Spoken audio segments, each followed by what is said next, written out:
September 12, 1942, Guadalcanal, 800 United States. Marines confronted a tactical impossibility that military textbooks classified as certain annihilation.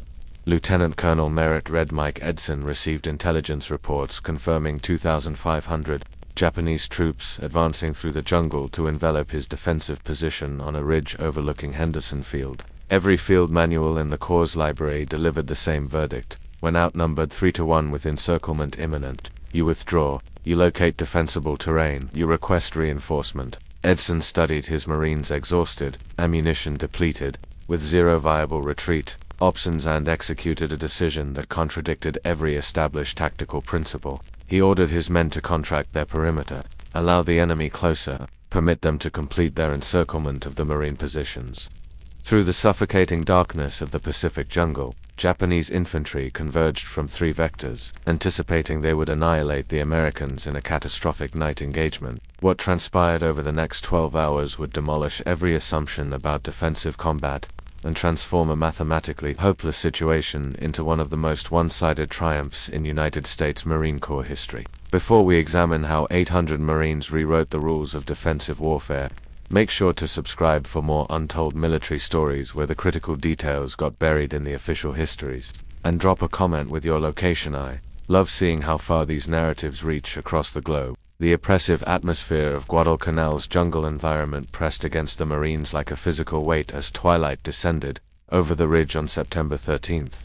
Lieutenant Colonel Merritt Edson navigated through his defensive sectors with the deliberate movements of a commander who had already performed the calculations of death. 800 Marines, 2,500 Japanese infantry confirmed advancing through the vegetation below. The mathematics delivered an unambiguous verdict. But Edson had discovered decades ago that raw numbers rarely conveyed the complete tactical picture. The ridge itself barely merited its designation, a modest elevation of coral and volcanic substrate rising approximately 60 feet above the surrounding jungle terrain, extending roughly 1,000 yards along a north-south axis. To strategic planners examining topographical maps in Washington, it appeared tactically insignificant. To the Marines establishing fighting positions along its gradients, it represented the razor-thin barrier between American possession of Henderson Field and complete strategic catastrophe in the Pacific Theater. The airfield lay merely 800 yards northward, sufficiently proximate that they could detect the periodic rumble of aircraft engines initiating in the pre-dawn darkness. Edson had deployed his forces with the calculated precision of a grandmaster executing a life-or-death chess strategy. The 1st Raider Battalion occupied the northern segment of the ridge closest to Henderson Field, while the 1st Parachute Battalion extended along the southern approaches. Combined, they commanded intersecting fields of fire across the jungle approach vectors. But Edson recognized that firepower alone wouldn't preserve them. The Japanese had demonstrated repeatedly that they would absorb catastrophic casualties to accomplish their objectives. A Major General Kyosuke Kawaguchi commanded triple their numerical strength, advancing through the darkness.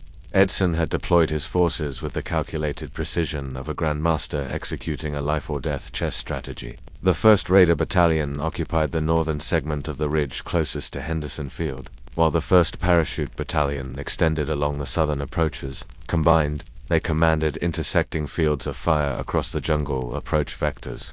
But Edson recognized that firepower alone wouldn't preserve them. The Japanese had demonstrated repeatedly that they would absorb catastrophic casualties to accomplish their objectives. A Major General Kyosuke Kawaguchi commanded triple their numerical strength, advancing through the darkness. The Marines had been conducting combat operations on Guadalcanal for over 30 days, and the jungle had already imparted lessons that no training curriculum could replicate. The brutal humidity transformed every metal component scorching hot during daylight hours and slick with moisture during darkness. Canvas materials deteriorated within weeks, provisions spoiled within days, personnel shed body weight they couldn't afford to lose and contracted tropical diseases that sapped their operational effectiveness. But they had also mastered exploiting the jungle's peculiar acoustic properties to their advantage, identifying the subtle auditory signatures that betrayed enemy movement through the dense undergrowth. As Edson inspected his positions, he encountered Gunnery Sergeant John Barcellone calibrating the traverse mechanism on his Browning M1917 heavy machine gun. The weapon represented legacy technology from the First World War, water-cooled and massing 41 pounds, Without its tripod butt, it could sustain rates of fire that would shred human tissue at ranges extending to other 1,500 yards. Bass alone had already validated his capabilities in previous engagements, displaying the particular steady competence under hostile fire that separated experienced Marines from recent arrivals still transitioning from stateside training facilities.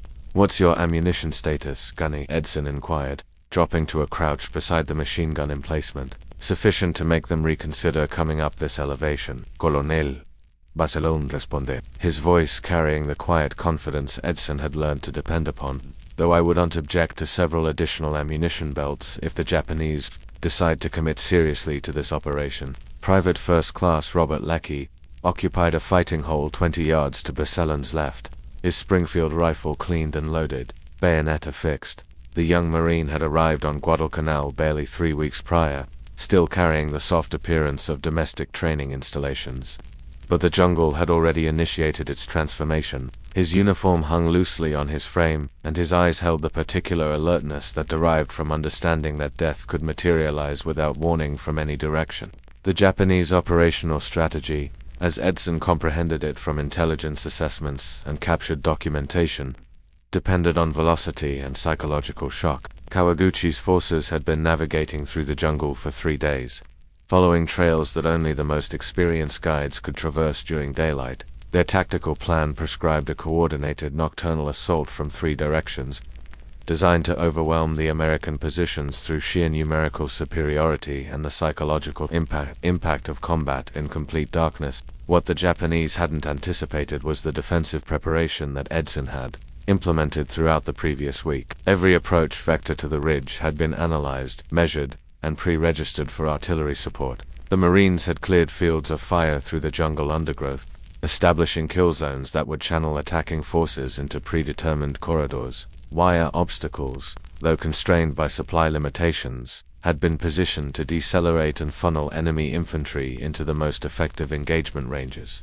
The Marines also possessed advantages that wouldn't appear on any intelligence assessment that Kawaguchi might have obtained. Their training emphasized individual initiative and tactical adaptability characteristics that proved invaluable during the chaos of night combat. Unlike their Japanese adversaries, who relied extensively on coordinated group tactics, American Marines were trained to fight effectively as individuals when larger formations disintegrated under fire. As the night intensified, the acoustic signatures of the jungle began transforming. The normal symphony of insects and nocturnal fauna gradually yielded to an unnatural silence that every experienced Marine recognized as the precursor to contact. Somewhere in the darkness below the ridge, thousands of Japanese soldiers were maneuvering into assault positions, their presence creating a disturbance that even the jungle wildlife could detect. Edson conducted his final circulation through the defensive sectors, conferring quietly with squad leaders and verifying ammunition supplies. The Marines possessed approximately 200 rounds per rifleman, supplemented by fragmentation grenades, mortar, and the machine guns that would serve as the foundation of their defense. It wasn't abundant, but it was adequate for personnel who had learned to make every projectile count. The colonel's radio crackled with reports from observation posts distributed through the jungle. Japanese forces had been identified advancing along 3 separate approach vectors, confirming the intelligence estimates of a multi-pronged assault. The enemy had closed sufficiently that individual voices could occasionally be detected through the undergrowth, speaking in the clipped syllables of Japanese military commands. At 2,345 hours, the first Japanese mortar rounds began impacting the ridge. The detonations were dispersed and poorly coordinated, suggesting that Kawaguchi's forces were still moving into position and attempting to register their indirect fire weapons. But the bombardment served its intended psychological purpose, announcing to the Marines that the battle they had been anticipating was finally commencing. Edson assumed his position at the command post, a shallow depression protected by sandbags and located at the highest point of the ridge. From this vantage, he could observe the entire length of his defensive line and maintain radio communication with Henderson Field. The airfield's artillery batteries were standing by to provide fire support, their guns already loaded and trained on predetermined target coordinates. The jungle erupted into pandemonium as the first wave of Japanese infantry emerged from the trek line, their battle cries resonating across the ridge as they charged toward the Marine positions. The genuine test was about to begin. The first wave of Japanese infantry burst from the jungle like a human avalanche. their voices elevated in the traditional bonsai cry that had terrorized Allied forces throughout the Pacific. But as they charged up the slopes of the ridge, they encountered something that Major General Kawaguchi had not anticipated in his tactical calculations. The Marines didn't collapse. They didn't retreat. Instead, they opened fire with a disciplined precision that transformed the hillside into a slaughter zone. Barcellone's machine gun commenced its lethal work at 800 yards, the heavy .30 caliber projectiles from the Browning cutting through the advancing Japanese like a scythe through wheat. The weapon's water-cooled barrel allowed for sustained fire that Boltecon rifles simply couldn't replicate, and Barcelone had positioned his gun to enfilade the primary approach route. Each burst dispatched 5 to 7 rounds downrange in under 2 seconds, and at this range, every round that found its mark was lethal. The Japanese assault had been orchestrated according to traditional infantry doctrine that emphasized speed and shock action. Kawaguchi's forces were expected to close the distance to American positions rapidly, utilizing darkness and overwhelming numbers to compensate for their limited firepower. But the ridge's terrain worked against them in ways that no amount of pre-battle reconnaissance could have revealed. The Marines had spent weeks analyzing every approach vector, every fold in the ground, every piece of cover that an attacking force might utilize. Private Leckie sighted down his Springfield rifle and squeezed the trigger. Observing a Japanese soldier stumble and collapse 50 yards downslope from his position, the young Marine operated the bolt action smoothly, ejecting the spent cartridge and chambering a fresh round with the mechanical efficiency that months of training had drilled into his muscle memory. Around him, the distinctive crack of American rifles created a steady percussion that punctuated the deeper roar of the machine guns.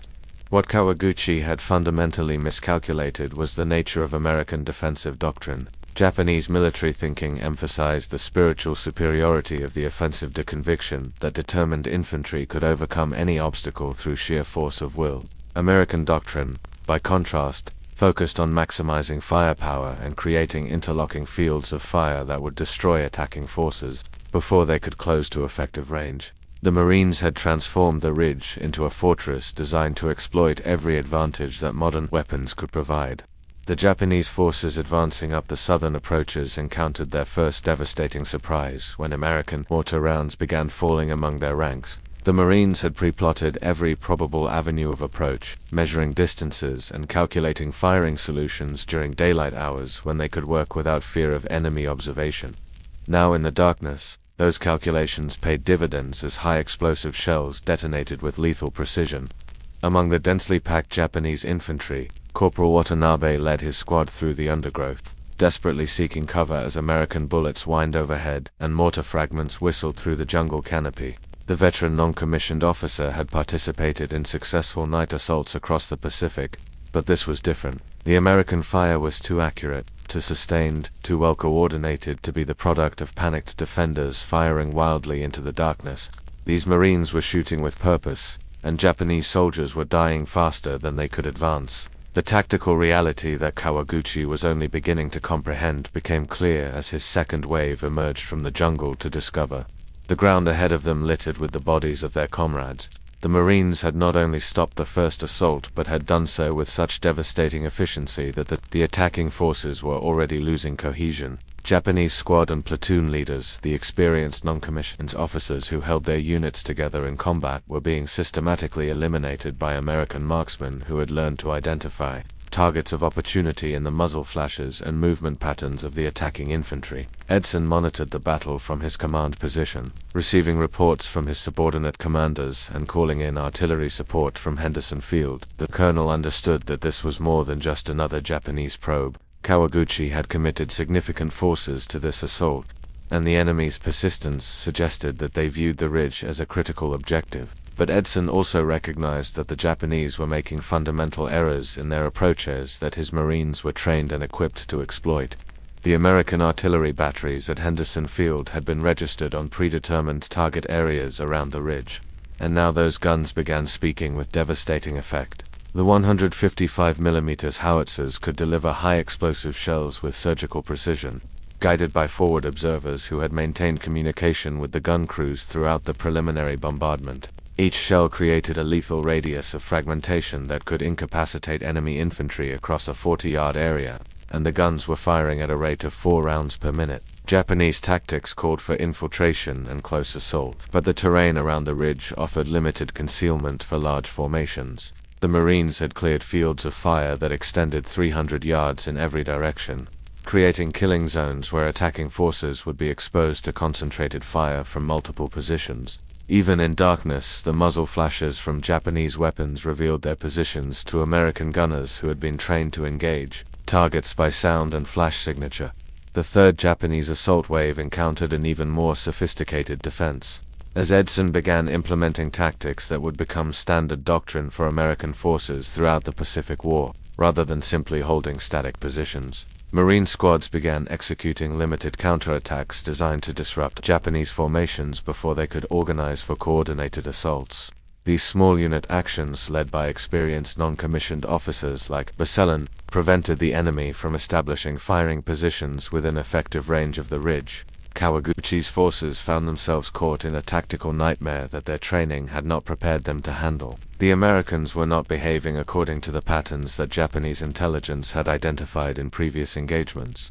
Instead of falling back under pressure or breaking when subjected to determined assault, the Marines were fighting with a professional competence that turned every Japanese advantage into a liability. The sustained rate of fire that American weapons could maintain proved decisive as the battle entered its second hour.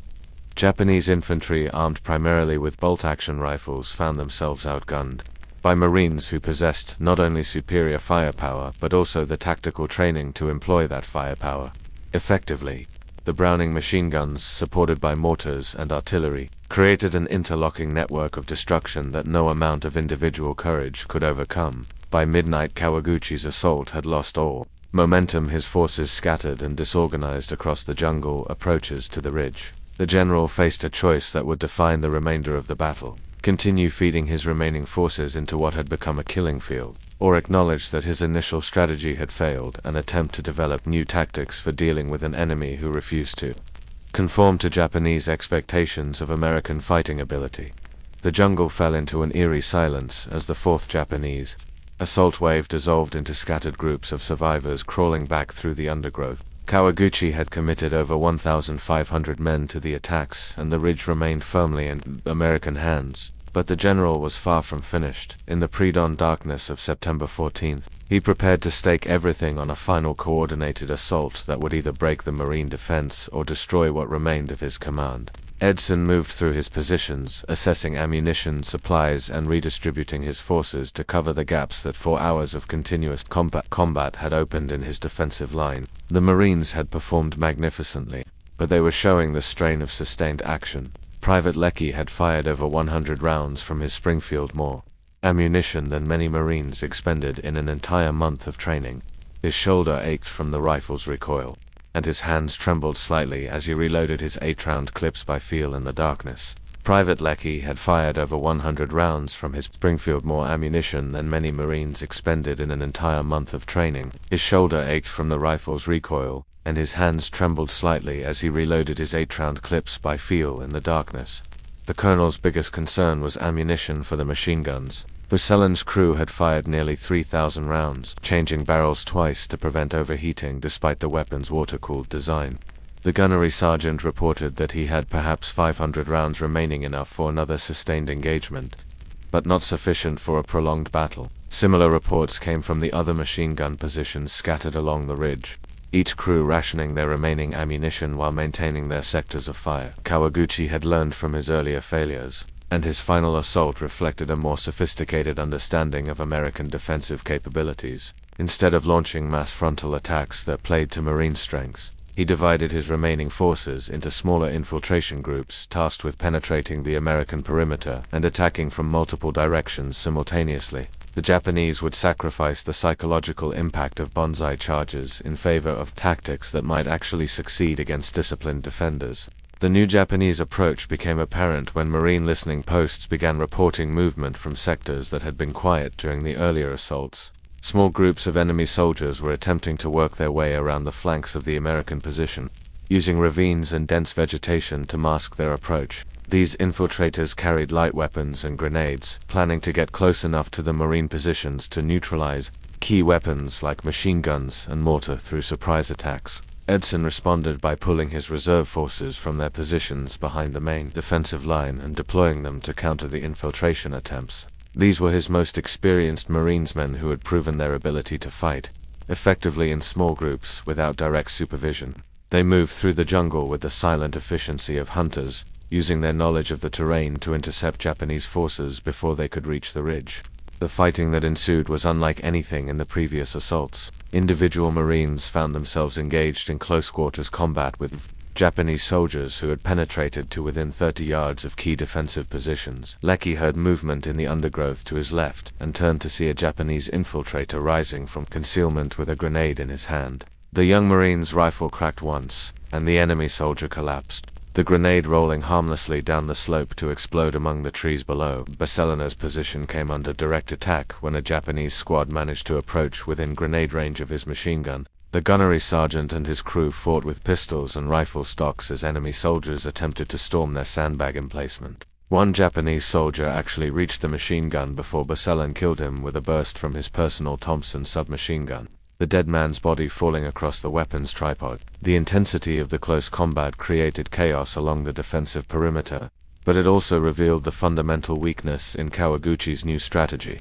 By dispersing his forces into small infiltration groups, the general had sacrificed the mass and momentum that were essential for breakthrough operations. Instead of concentrating his remaining strength against a single point in the American line, he had spread his forces across multiple objectives, allowing the Marines to defeat each group in detail. American artillery continued to play a decisive role, but now the guns were firing at targets identified by forward observers who were sometimes only yards away from enemy positions. The proximity of combatants made fire missions extremely dangerous, requiring split-second timing and precise communication to avoid hitting friendly forces. Shell bursts illuminated the jungle in brief hellish glimpses that revealed Japanese soldiers desperately seeking cover among the twisted roots and fallen logs. The tactical situation had evolved into exactly the kind of fighting that favored American training and equipment. Marines excelled at small unit actions that required individual initiative and adaptability. Their weapons were designed for sustained fire and close-range accuracy. Most importantly, their doctrine emphasized aggressive counterattacks that prevented enemy forces from consolidating gains or establishing firing positions. As dawn approached, the character of the battle changed once again. Kawaguchi's infiltration tactics had failed to achieve breakthrough, and daylight would expose his remaining forces to devastating fire from American positions that commanded excellent fields of observation. The general faced the prospect of continuing his attacks in broad daylight against defenders who had already proven their ability to inflict catastrophic casualties on his forces. The Japanese began withdrawing shortly after 0500 hours, their movement covered by mortar fire that was poorly coordinated and largely ineffective. Marine observers watched through field glasses as scattered groups of enemy soldiers retreated through the jungle, leaving behind equipment and wounded comrades in their haste to escape the killing ground around the ridge. Edson ordered his forces to maintain their positions and avoid pursuit operations that might expose them to ambush or lead them into prepared enemy positions. The colonel understood that his primary mission was defensive, and he had achieved that mission with a tactical victory that exceeded all reasonable expectations. His 800 Marines had not only held their ground against overwhelming odds, but had virtually destroyed an enemy force 3 times their size. The aftermath of the battle revealed the true scale of the Japanese defeat. Reconnaissance patrols counted over 700 enemy bodies on the approaches to the ridge. With many more wounded soldiers evacuated during the retreat, American casualties numbered fewer than 50 killed and wounded, a ratio that would have seemed impossible to military analysts studying the preliminary force dispositions. Kawaguchi's failure at the ridge effectively ended Japanese offensive capabilities on Guadalcanal and marked the beginning of a strategic shift that would characterize the remainder of the Pacific War. The Marines had demonstrated that disciplined defenders with superior firepower could defeat numerically superior attackers, regardless of their reputation for fanatical courage. More importantly, they had shown that American forces could adapt their tactics to exploit enemy weaknesses while maximizing their own technological and training advantages. The first rays of dawn painted the jungle canopy in shades of gold and green as Edson surveyed the battlefield that stretched below the ridge. What he saw defied every prediction that staff officers had made about Japanese resilience and fighting capability. Bodies lay scattered across the approaches in groupings that told the story of each failed assault. their positions marking the high-water mark of what had been one of the most concentrated enemy offensives in the Pacific War. The silence that had settled over the ridge carried an almost supernatural quality, broken only by the distant calls of tropical birds resuming their morning routines. Private Leckie emerged from his fighting position for the first time in 6 hours, his legs unsteady beneath him as circulation returned to limbs that had remained cramped in the same defensive posture throughout the night. The young Marine looked out across the killing field with the hollow-eyed stare of someone who had witnessed industrialized death on a scale that no training exercise could simulate. Japanese equipment lay abandoned among the bodies, rifles with their distinctive long bayonets, light mortars that had never found their range, and canvas packs spilling personal effects across the jungle floor. Bazellan supervised the cleaning of his machine gun, running patches through the barrel to remove the carbon fouling that accumulated after firing nearly 4,000 rounds. The weapon had performed flawlessly throughout the engagement, its water-cooled design preventing the overheating that would have rendered it useless during the most critical phases of the battle. But the gunnery sergeant understood that mechanical reliability meant nothing without the tactical skill to employ weapons effectively, and he had proven that American machine gun doctrine could devastate attacking infantry when properly implemented. The scale of Japanese losses became apparent as Marine patrols began moving through the battlefield to collect intelligence and assess enemy casualties. Kawaguchi had committed the equivalent of 3 full battalions to his assault on the ridge, approximately 2,500 men representing some of his most experienced combat units. Of these, fewer than 800 remained capable of organized resistance, and many of those were wounded or separated from their parent units during the chaotic retreat.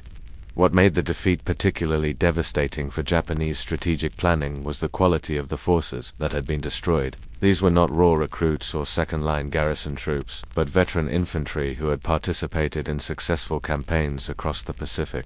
Many of Kawaguchi's soldiers had fought in the conquest of the Dutch East Indies and the Philippines, gaining combat experience that Japanese planners considered essential for offensive operations against American forces. The loss of such experienced personnel represented a blow to Japanese military capability that extended far beyond the immediate tactical situation on Guadalcanal. Edson's tactical victory had implications that reached into the highest levels of military strategy on both sides of the Pacific conflict. For the Americans, the successful defense of the ridge demonstrated that Japanese forces were not invincible, that superior numbers and fanatical determination could be overcome through professional competence and effective use of firepower. This lesson would influence American tactical doctrine throughout the remainder of the war, encouraging commanders to trust in their training and equipment when facing seemingly impossible odds. The Japanese response to the defeat revealed fundamental weaknesses in their strategic thinking that had been masked by earlier victories against less prepared opponents. Kawaguchi's after-action reports blamed his failure on inadequate artillery support and insufficient time for reconnaissance, but these explanations avoided addressing the core problem. Japanese infantry tactics had been designed for campaigns against opponents who lacked the firepower and tactical sophistication of American Marine units, and no amount of additional preparation would have overcome these doctrinal limitations. American intelligence officers who interrogated captured Japanese soldiers discovered that Kawaguchi's forces had been told to expect minimal resistance from demoralized American defenders who would collapse under determined assault. This fundamental misreading of Marine capabilities reflected broader Japanese misconceptions about American fighting ability that would prove costly throughout the Pacific War. The notion that Western soldiers lacked the spiritual strength for sustained combat had been disproven in the most decisive manner possible. The strategic consequences of the battle extended beyond immediate military considerations to affect the broader trajectory of the Pacific War. Henderson Field remained in American hands, providing a base for air operations that would gradually strangle Japanese supply lines to their remaining forces on Guadalcanal, without the ability to reinforce or resupply their positions. Japanese commanders faced the prospect of conducting a defensive campaign with inadequate resources against an enemy who controlled both the sea approaches and the airspace over the island. For the Marines who had fought on the ridge, the victory provided validation of training methods and tactical doctrines that many had questioned during their months of preparation in the United States. The emphasis on individual marksmanship, small unit tactics, and aggressive use of supporting weapons had proven effective against an enemy renowned for military prowess. More importantly, they had demonstrated to themselves and to observers throughout the Pacific that American forces could not only match Japanese combat effectiveness, but could exceed it when properly led and equipped. The human cost of the victory, while relatively light by the standards of Pacific warfare, still represented irreplaceable losses for units that had no immediate prospect of receiving replacements. 43 Marines had been killed during the engagement, with another 97 wounded seriously enough to require medical evacuation. Each casualty represented years of training and combat experience that could not be quickly replaced, highlighting the importance of tactical victories that achieved strategic objectives while minimizing friendly losses. Edson's personal leadership during the battle became a case study in small unit command that would be analyzed and emulated throughout the Marine Corps for decades to follow. His decision to allow Japanese forces to surround his position had seemed like tactical suicide to observers who lacked understanding of the defensive advantages that the ridge provided. By forcing the enemy to attack uphill against prepared positions, he had maximized the effectiveness of American firepower while minimizing Japanese advantages in numbers and close combat proficiency. The ridge that would bear Edson's name represented more than just another tactical victory in the long struggle for control of the Pacific. It marked the beginning of a fundamental shift in the balance of military effectiveness that would characterize the remainder of the war against Japan. American forces had proven that superior training, equipment, and leadership could overcome any advantage in numbers or fighting spirit that their enemies might possess. The lesson learned in the jungles of Guadalcanal would echo across every battlefield from the Solomon Islands to the shores of Japan itself, carried forward by Marines who had witnessed the birth of American tactical supremacy in the Pacific theater of operations. The radio reports flowing into Japanese headquarters throughout the morning of September 14th painted a picture that Kawaguchi could barely comprehend. His brigade, which had numbered over 3,000 men when it departed its staging areas just days earlier, had effectively ceased to exist as a coherent fighting force. Unit commanders who maintained contact reported casualties exceeding 60%, with many companies reduced to fewer than 20 effective soldiers. The 35th Infantry Brigade, once considered among the most capable formations in the Imperial Japanese Army, had been shattered against the ridge in a single night of fighting. The survivors of the assault straggled through the jungle in small groups, many carrying wounded comrades who slowed their retreat and made them vulnerable to American pursuit. Japanese military doctrine had never adequately addressed the logistics of large-scale withdrawals, assuming that victory or death were the only acceptable outcomes for Imperial forces. Now, Kawaguchi faced the unprecedented challenge of evacuating what remained of his command while maintaining enough organizational structure to prevent complete collapse. Captain Suzuki, one of Kawaguchi's few remaining company commanders, had witnessed the final assault from a forward observation position that provided clear views of the American defensive line.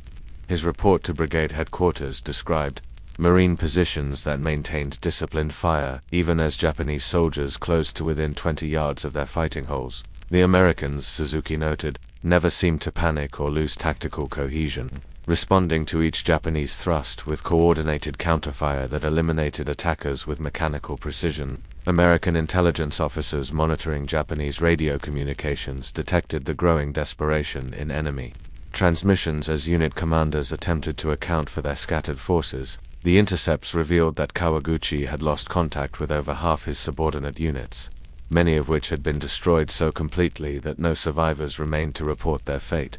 Those units that did maintain communication painted a consistent picture of devastating losses and complete tactical failure. The impact of the defeat extended far beyond the immediate battlefield to affect Japanese strategic planning throughout the Solomon Islands campaign. High Command had committed Kawaguchi's brigade as the spearhead of a larger offensive designed to recapture Henderson Field and eliminate American air power in the region. The failure of this assault forced a fundamental reevaluation of Japanese capabilities and revealed that American defensive strength had been dramatically underestimated by Tokyo's military planners. For the Marines on the ridge, the magnitude of their victory became clear as patrols returned with reports of enemy equipment and casualties scattered across several square miles of jungle. The sheer volume of abandoned Japanese material told the story of an army in full retreat, rifles discarded to speed withdrawal mortar left behind when their crews were killed or wounded, and personal equipment scattered along every trail leading away from the battlefield. Intelligence specialists catalogued the captured weapons and documents, building a comprehensive picture of Japanese tactical organization and equipment that would prove invaluable in future engagements. Private Leckie accompanied one of the reconnaissance patrols that ventured beyond the immediate perimeter to assess the extent of Japanese losses. What he saw during that patrol would remain burned into his memory for the remainder of his life. Bodies of enemy soldiers lay in positions that revealed the story of each failed assault, their equipment and weapons scattered in patterns that indicated the intensity of American defensive fire. Many Japanese positions showed evidence of direct hits from artillery or mortar rounds, with entire squads eliminated in single explosions that left craters surrounded by debris and human remains. Barcelone supervised the redistribution of ammunition from Japanese sources, examining captured rifles and machine guns to assess their capabilities and potential battlefield applications. The Japanese weapons showed excellent craftsmanship but revealed design philosophies that differed significantly from American approaches, where American weapons emphasized sustained fire and mechanical reliability. Japanese designs prioritized accuracy and conservation of ammunition, reflecting different tactical doctrines and manufacturing capabilities. The strategic implications of the battle resonated through both military hierarchies as senior commanders attempted to understand what had occurred on the ridge. American generals saw validation of training programs and tactical doctrines that had been developed during peacetime but never tested under combat conditions. The emphasis on small unit leadership, individual marksmanship, and coordinated use of supporting weapons had proven devastatingly effective against an enemy renowned for military competence. Japanese military leaders faced the more difficult task of explaining how elite infantry units had been destroyed by a numerically inferior enemy fighting from prepared positions. Traditional Japanese military thinking emphasized spiritual strength and aggressive tactics as the keys to victory, concepts that had proven inadequate against American firepower and defensive expertise. The defeats forced painful recognition that technological superiority and professional training could overcome advantages in numbers and fighting spirit.